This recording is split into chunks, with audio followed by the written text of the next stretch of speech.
we are told that the works that Jesus does, if we're believers in Him, that the works that He does, we will do too, and greater works, because He is going to His Father. But you know what? You will not do that unless you have been to the mountaintop like He was. Back up we must go. Back up. Because you know what happens? You try to dive into these duties. You got all these things to do. Oh, well, it says I need to work with my hands, and it says I need to walk in a certain way, and it says I need to be doing these different things, and I need to control my mouth, and I need to use it a certain way, and I need to be involved in singing, and I need to love my husband and love my wife and submit to my husband, and I've got children, and I shouldn't do this, and I should do that, and all this instruction.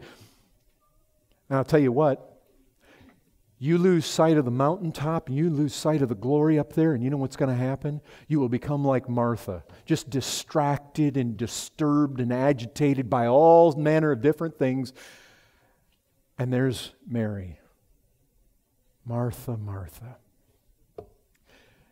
You see, we can be distracted of what really matters. You're anxious and troubled about many things. One thing is necessary. Is it necessary to come down? You better believe it. But is it necessary to sit at His feet? That is the thing that is needful to charge you to live this life, to prepare you to live this life, and all our activities and all our responsibilities and all the work that lies before us. And there is work. We must work while it's day. But we need men and women who fight to get back to the mountaintop. And that means you have to make decisions in your life to make certain that you get there. You need to put the cell phone down, the iPad down, the computer down, turn off the TV, turn off the movie, turn off this world and go back there. We need to go back there and then come down, and go back there and then come down. That is absolutely essential. The mountaintop calls us. May God help us not to be content with a bunch of religious activity. It's on the mountaintop that Moses beheld His glory. And it's on the mountaintop that as he communed with the Lord, that glow came to be upon his face. And don't think that has nothing to do with the New Testament believer, because the Apostle Paul looked at that very example and said, let me tell you something. That is how it is to be a Christian. That is exactly what it is to be the Christian. What happens? What happens when we see the glory? What happens when we go back face to face with God? What happens? I'll tell you what happens. The same thing that happened to Moses will happen to us. This is what 2 Corinthians 3 is all about. The glory gets on us. God burns into our hearts and upon our faces the image of the Son of God. And when we go down from the mountain and out into the world, what happens? The world sees the glory.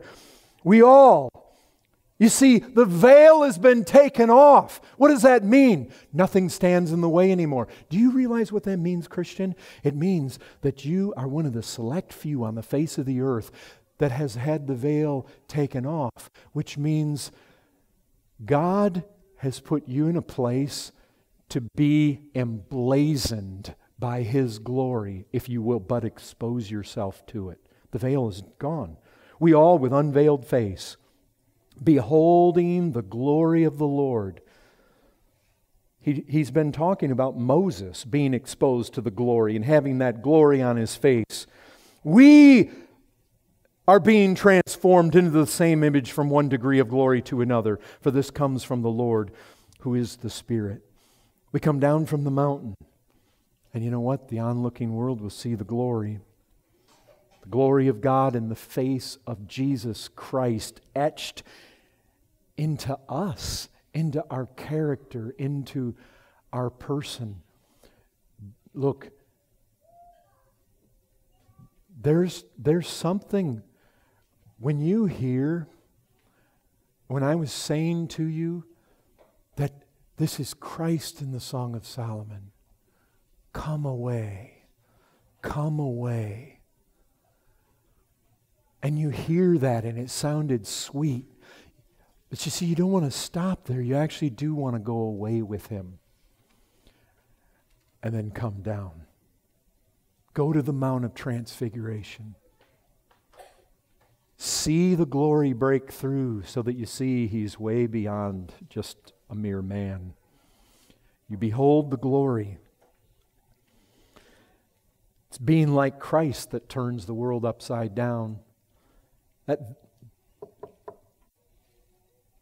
thing is, if we try to go on to chapter 4, 5, and 6 of Ephesians and we lose sight of that term, therefore, and forget its significance and the fact that it joins what went before with what's coming after, then you know what? You know what will happen? You try to be dutiful and you try to do and you try to work without the image of Christ being emblazoned into your soul. You know what you'll be? You'll just be hollow religionists.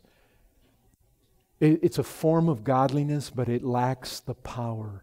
The power comes from a close intimacy with Christ. This excerpt was taken from the full sermon, Onward, from Tim's Ephesians series.